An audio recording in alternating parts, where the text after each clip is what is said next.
Well, good afternoon or good morning or good evening from wherever in the world you may be joining us. Today, my name is Jeroen de Wolf. I am the director of the UC Berkeley Institute of European Studies and would like to welcome all of you to today's conversation on the war in Ukraine and its consequences for Europe and NATO.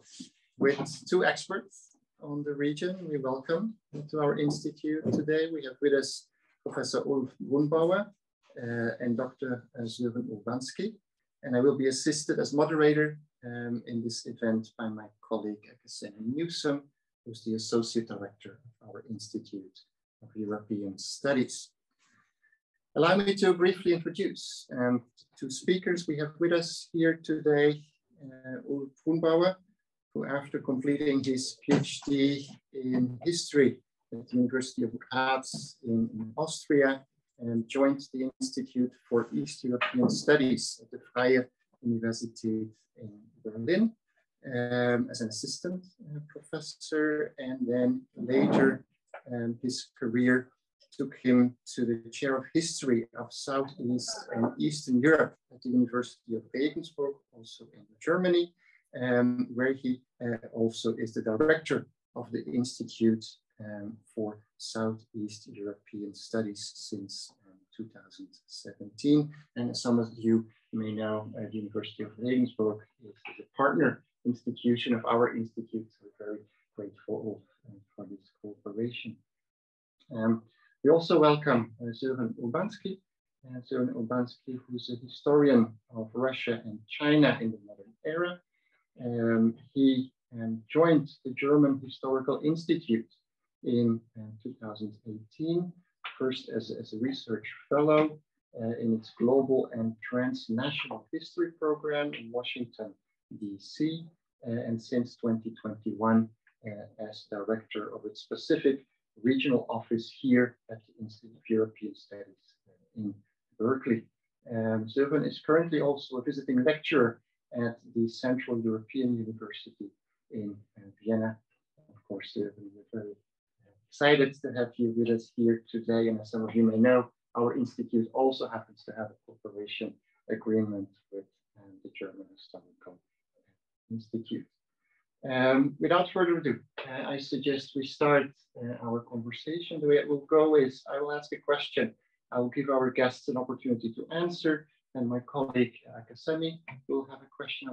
Both of us will have a follow-up question, and then we open the discussion to the people in the audience and also those who are joining us on Zoom.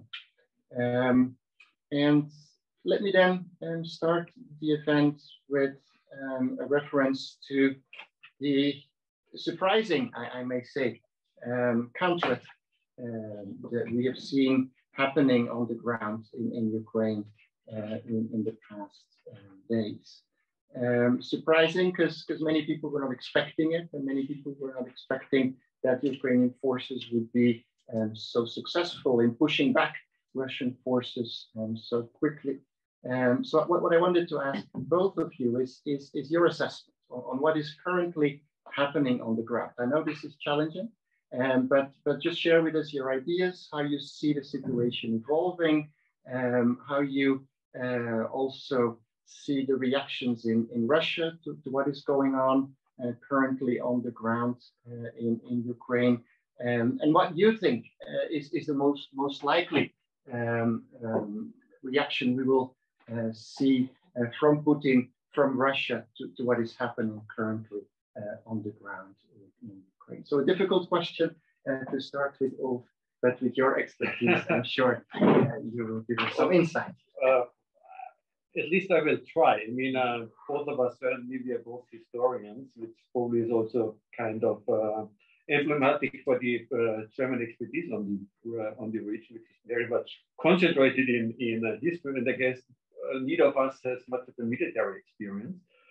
But anyway, I think starting with the last sub-question of the question, because I think that's the most easy to answer. What will Putin's reaction be? Because we are already seeing that. So since Ukraine's indeed very surprising, stunning countdowns on offensive, the de-occupation of almost all of the Kharkiv region that has been occupied by Russia, most of it since the early days of the war, led to an escalation of the Russian attacks against critical civilian infrastructure in Ukraine, which probably doesn't have any immediate military purpose. For that reason, constitutes a war crime, by the way, which we should not forget. And like so many other acts that Russia commits, very evidently war crimes. Only last night, Russia attacked another nuclear facility, and a heavy impact rocket exploded 300 meters away from the reactor of this nuclear plant in southern Ukraine.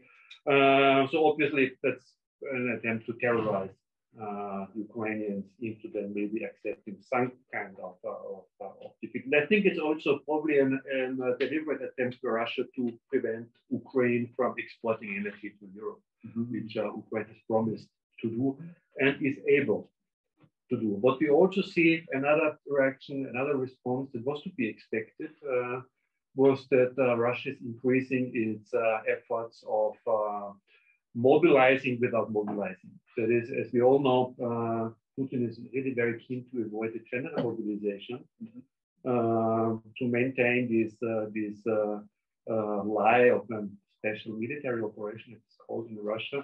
Now they're systematically recruiting people from prisons, from labor camps, and also from non-ethnically Russian republics within territories within Russia, Chechnya especially. And what we do see and what we can expect with these people, they are not trained, hastily recruited. They won't have much of an impact on the course of the war, but they will leave a trace of blood. And this is what we know from other wars, and more especially in the former Yugoslavia, the worst atrocities were committed by paramilitary fighters, not the regular army. In how far the situation on the battlefield will continue to change. I mean, what we are seeing is that Ukraine is obviously really very systematically preparing its offensives. It was a big surprise, especially for the Russians, because we had expected a major offensive by the Ukrainian troops in the Kherson region, which is also happening, but not the way that Russia probably had expected things to be played out. So Ukraine is very systematically destroying the logistics of the Russian army command centers, which is made possible by the intelligence they received, especially from the US, also by these multi-rocket ground systems that they have received, and obviously by a really high degree of military improvisation. So they are doing things that no one had believed that they would be possible, like fitting US rocket systems to Soviet-built airplanes, warplanes. So the ingenuity is really amazing. But I think for the time being, what I think we will see is slowly executed, systematically executed continuation of the Ukrainian counter offensive, but at the same time an escalation of Russian bombardments of civilian infrastructure and of towns. And they're still, I mean, some of the towns at the immediate front line, like Bakhmut, Kramatorsk, they are systematically destroyed by Russia. Here, the Russian offensive, if you want, is screening along like every couple of days, few meters, probably without any strategic purpose. So I think for the immediate future, I would rather have very bleak expectations what concerns the battlefield. Yeah. Even at this point, I cannot disagree with Wolf. So I would actually piggyback on many things that Wolf just said. But let me just add, like, that I think we are now in the 7th month into the war, and the war has been full of many surprises from the very beginning. I mean, if you remember the first 3 days, Russia prepared a blitzkrieg in a way on Kiev, and after they failed, because precisely Ukraine had been well prepared also by intelligence. They knew what was happening or what they could expect to happen. So in that sense, Russia failed with its attempt to capture Kiev, to topple the government in a very swift campaign. And I think I would see what we saw now in the last 2 weeks or so in a very similar light, that the Russians just underestimate the way how efficiently Ukraine uses the weapons that it gets from the West. And it's not that many weapons. I mean, it's substantial, but compared to what Russia has on the battlefield, it's not very substantial. So they're using them highly efficiently, and also they are supplied with intelligence, what you just said. I mean, and the way how everybody expecting to happen this offenses or counteroffenses in Kherson, and instead it happened in Kharkiv, was a surprising moment. I think what happened before in preparation to that was that they made good use of the HIMARS rocket systems, which enabled them to kind of cripple the Russian supply lines. And if you look at military strategy, the Russians are heavily reliant on railway supply. They don't have many trucks on the ground where they can supply weapons to the front line, so to speak. And once they basically formed those ammunition depots further far, it was really hard for the Russians to resupply the front line. And this, in a way, helped to prepare this kind of surprising counterattack in many ways. I mean, what is happening in Russia is interesting. Once again, going back to the very beginning of the war, 6 months back, we saw those very brave people speaking up and getting arrested, getting fined, many being sent to jail for 15 years. And this has kind of been muted for a long time. We haven't seen any, even people with blank pages on the street not anymore for a long time, right? But now, like in the last 2 weeks, there were some interesting moments that we have even pro-government public speakers that kind of very slightly opposing the way the war is going. Like people really within the government, we saw these comments from let's say Simonyan, the Russia Today personality, and now most recently yesterday Anna Pugacheva, who's like the Elvis Presley of the Soviet Union, so to speak. So this is really an important voice, and I think I checked on Instagram, and they had like 75,000 reactions to that within Russia. So this is quite significant. And like Anna Pugacheva, since it's like the Elvis Presley, female Elvis Presley, I should say, it really kind of has a reaction in the entire society. It's not like an elite thing. Like Anna Pugacheva, everybody was listening to her in Soviet times, and she's still regarded as one of the most influential cultural icons, so to speak.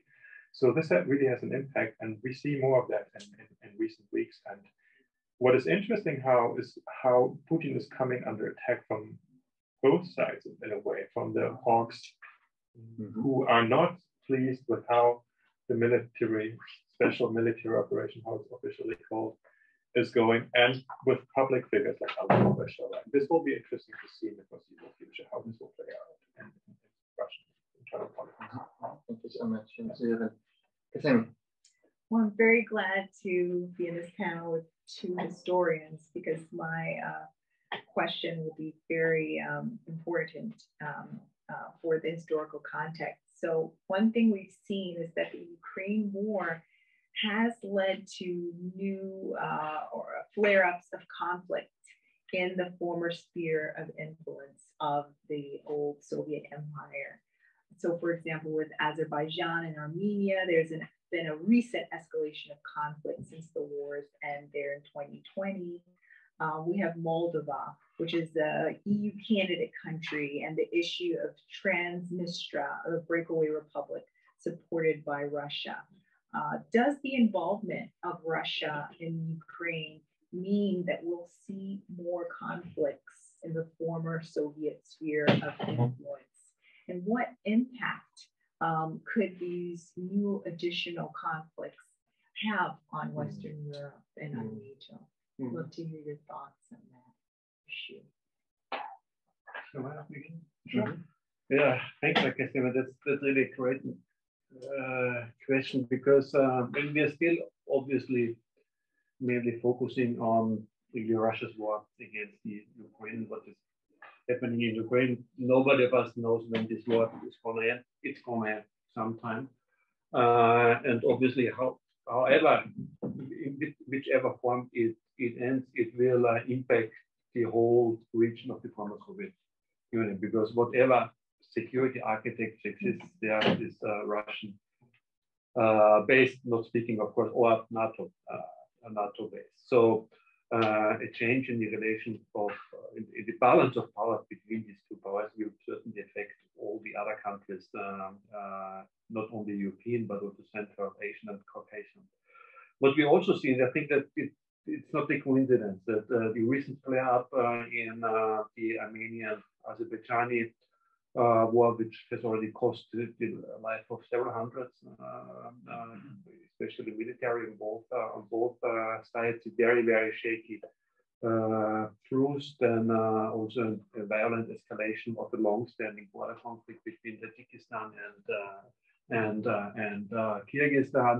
Some probably not already very serious, but already at least you hear these voices in Georgia actually saying that now is the right moment to try to get these two territories that are under de facto Russian control, which make up 20% of the territory of Georgia back. So, and it's all happening after the successful Ukrainian counterinvasion. So, I mean, it's obvious that Russia has lost a lot of prestige, not only because of these failures on the battlefield, but because even among its allies in Central Asia, its war against Ukraine is not supported from the very beginning.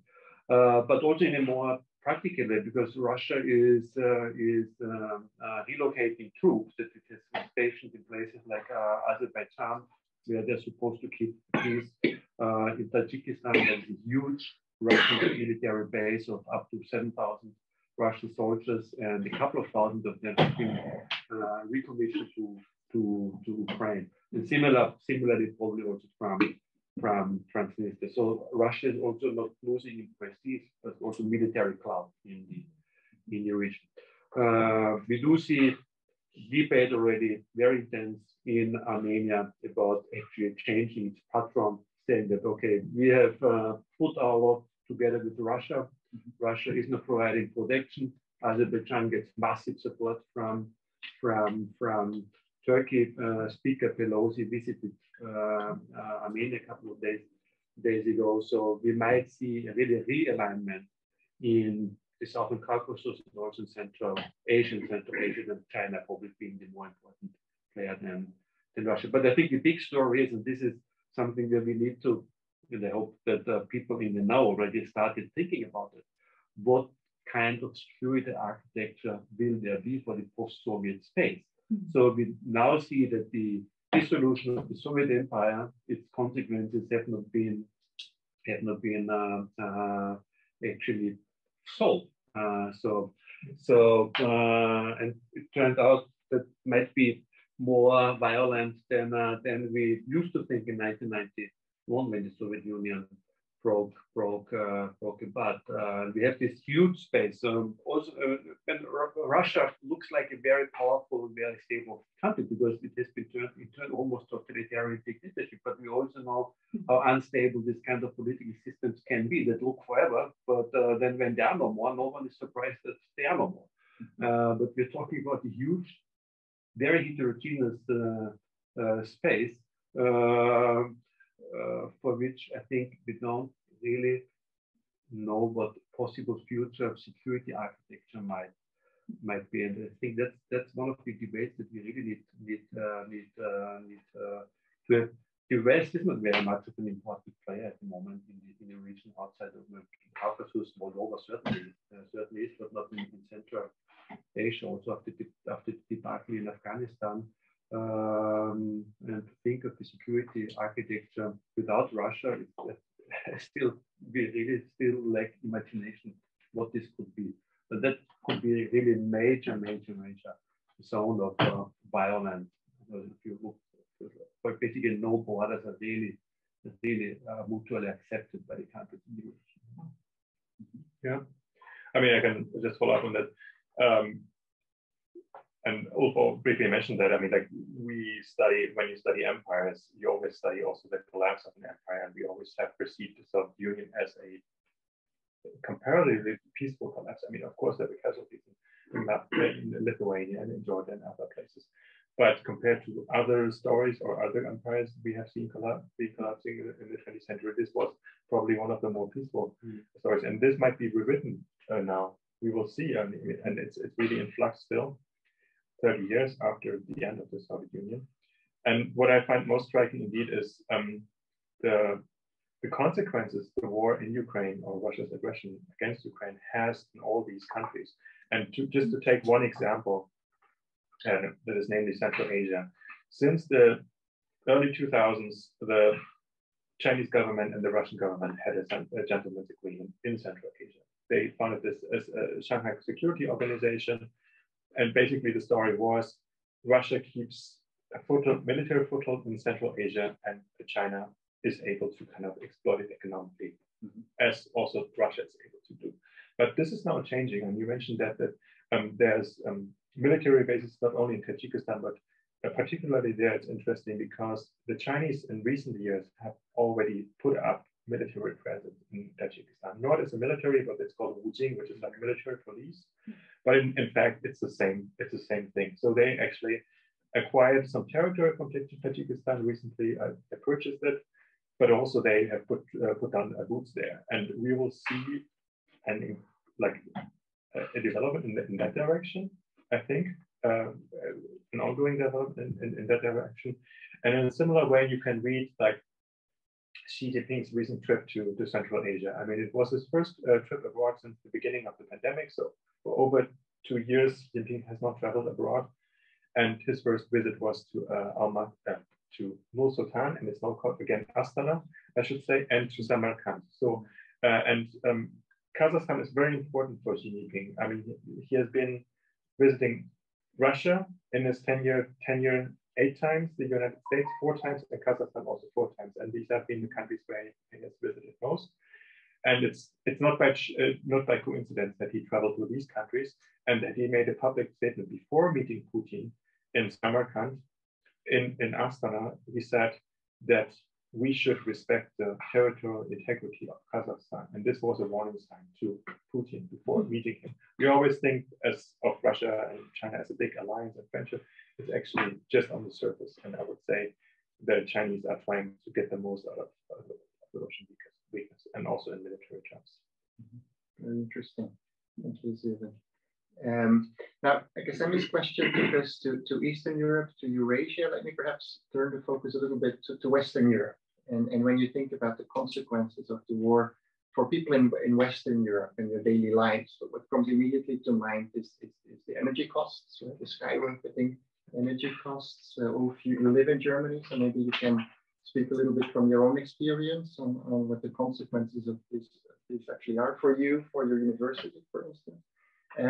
Perhaps you could also say a few words on the history, right? Why is it that Western Europe is so dependent on energy coming from Russia? And then connected to that also, how do you see things evolving this winter? Let's suppose we get a very tough winter, it's extremely cold.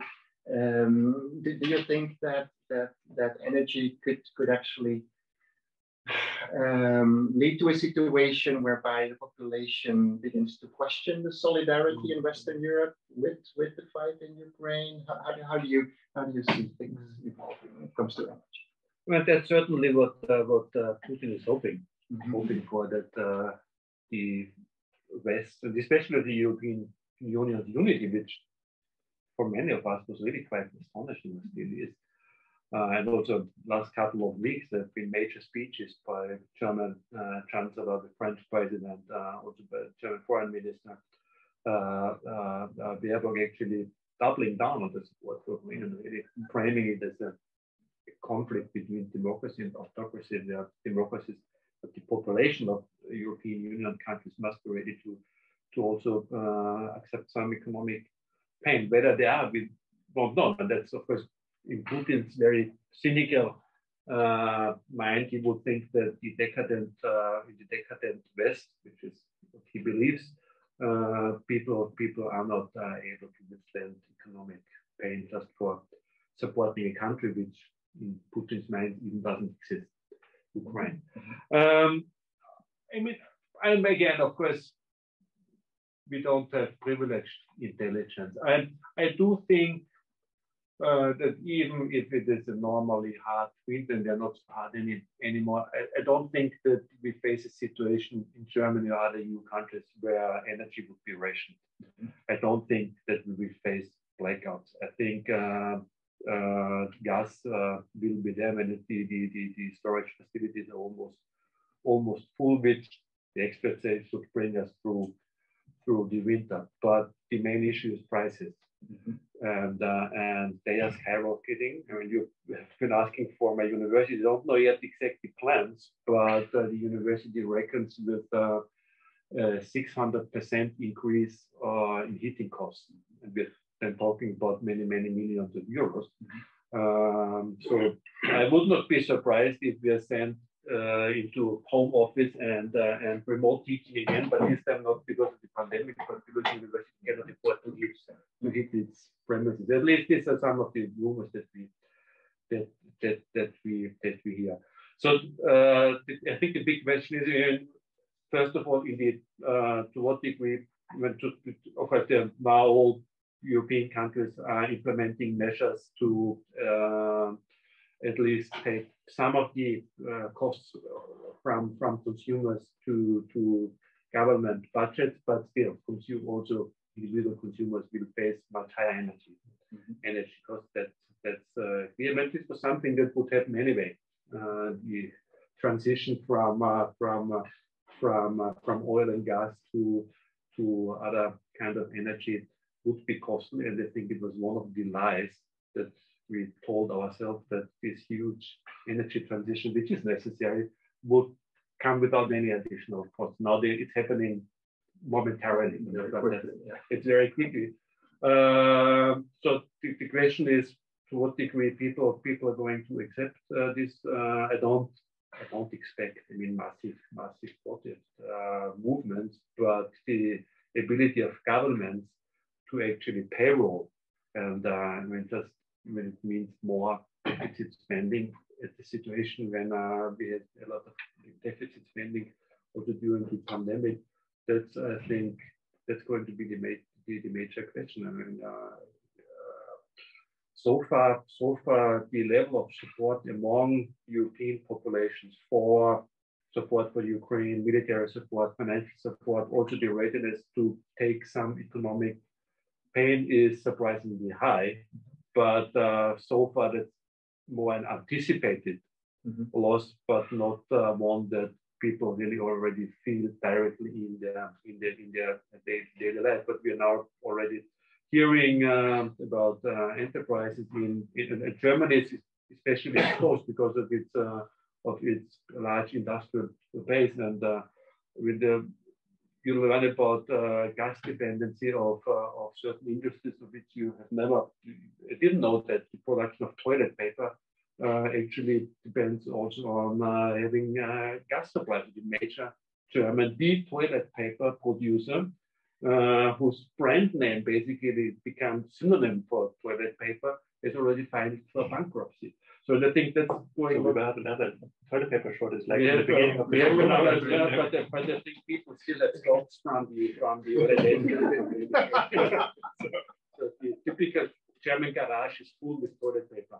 So there should be a secondary market now. But anyway, so at some time, and probably in default, Germany will slide into a recession, and unemployment levels will increase. Also because I mean, even without the energy crisis, the European Central Bank will have to raise substantially its interest rates to bring inflation under control. So certainly the next probably years are going to be economically really very challenging. In how far this translates then into a popular mood, which would rather let the Ukrainians sort of whatever. Mm-hmm. I don't know. I mean, even there, when our right-wing parties are expected to win elections, like in Italy, at least the front runner and the most likely future prime minister in Italy, Meloni, she so far has been consistently advocating sanctions against Russia and also supporting military support for the Ukraine. So I think it's really very difficult to say how this will turn out politically. So far, I think the solidarity with Ukraine is really widespread and to some degree deep-seated. Thank you.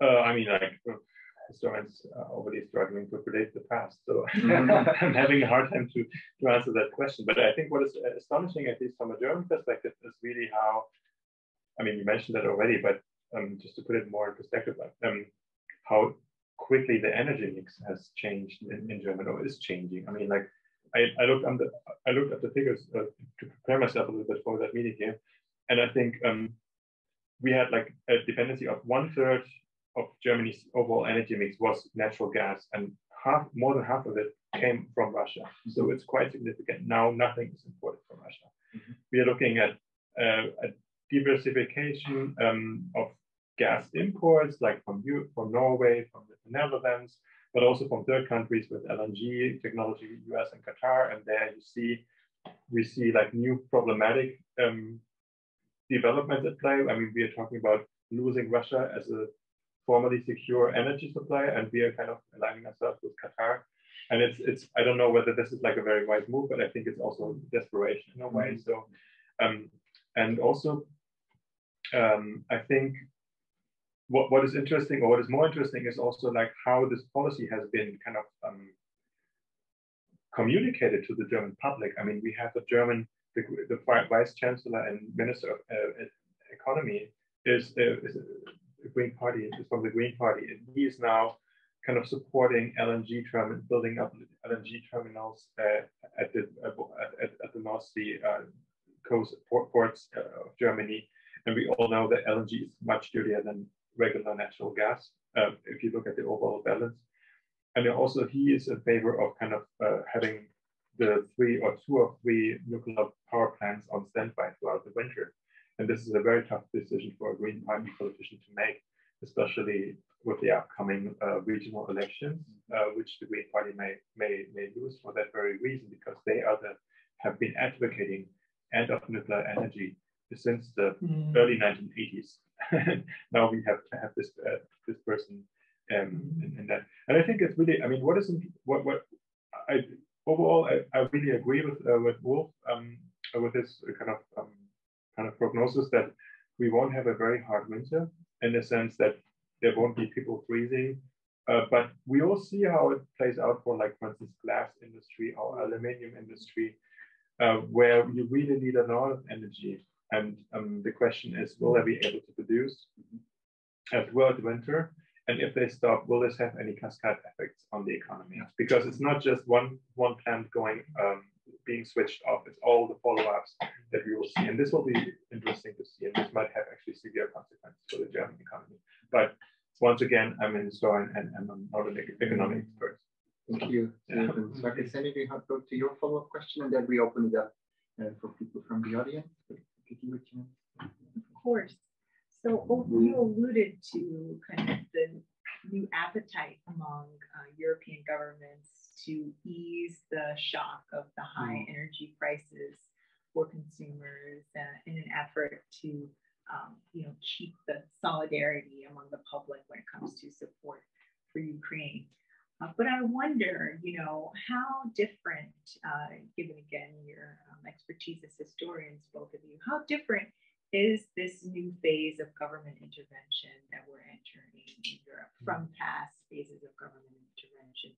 Just today, we had the EU Commission announcing a new instrument, the Single Market Emergency Instrument, as a response to the energy crisis in Europe.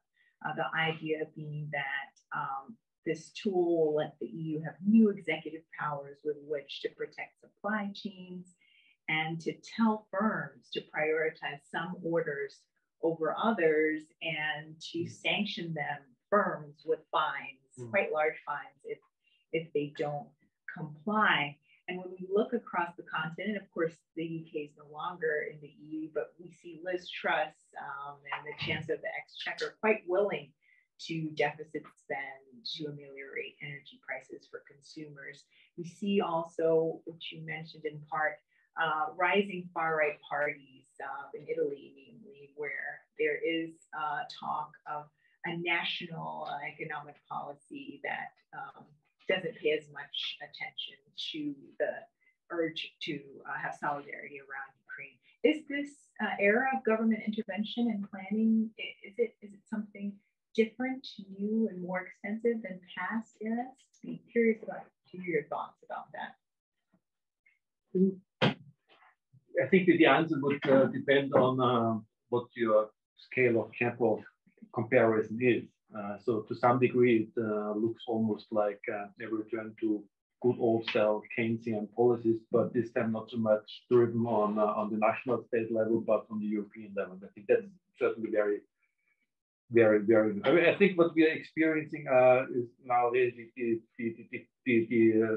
final end of neoliberalism being the guiding idea of European Union or European or global Western economic policy making. It was already in its death arose during the pandemic, and actually probably after the financial crisis in 2008, its days were already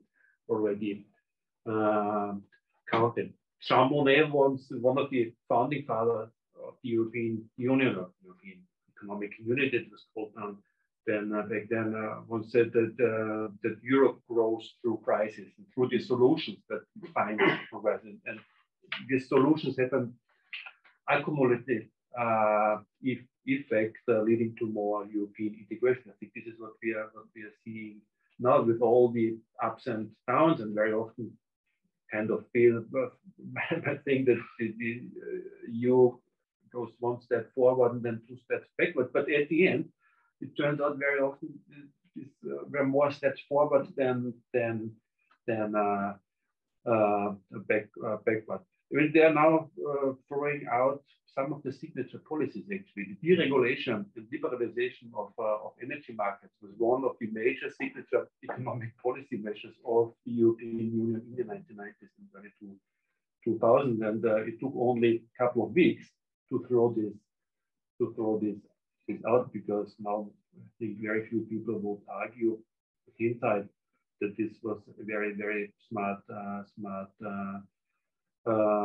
move. And I think that's what we are going to see, is that a lot of the important policy measures concerning energy will be coordinated, decided at the European level. That's certainly something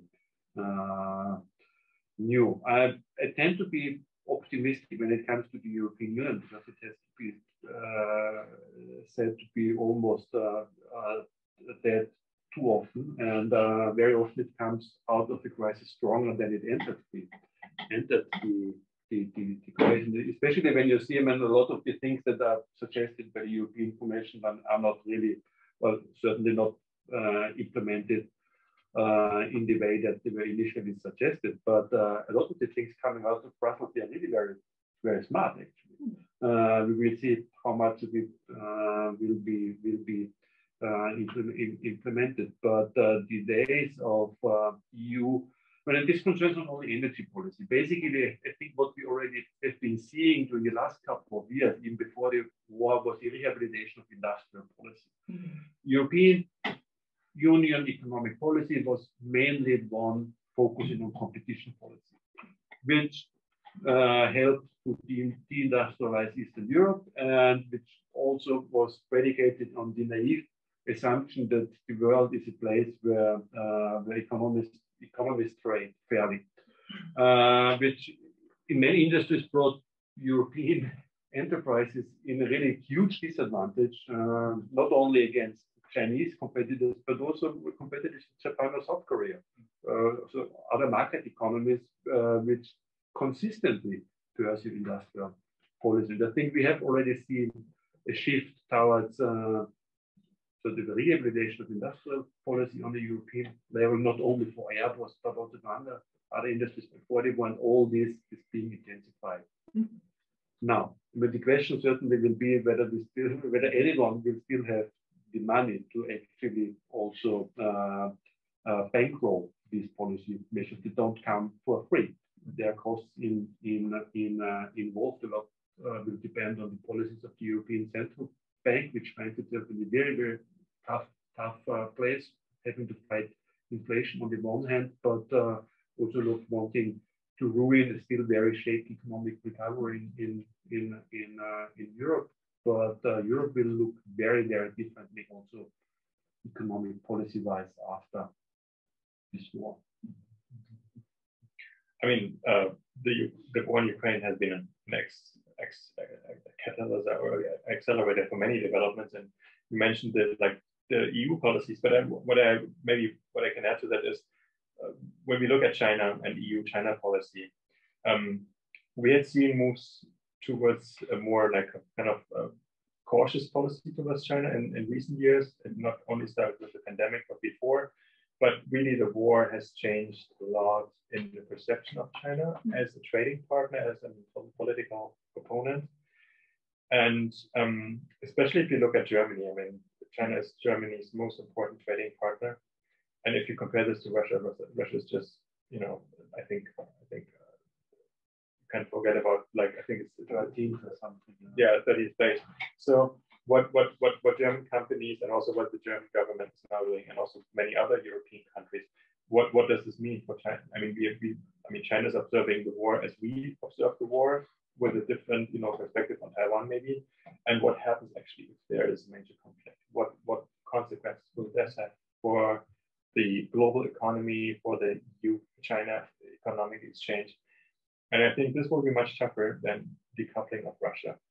Because the decoupling of Russia is just energy, but decoupling from China is much more. It's not just, it's all supply chains. Basically everything, almost everything, what from medicine to cars is related to China. So this will be much harder, much more costly.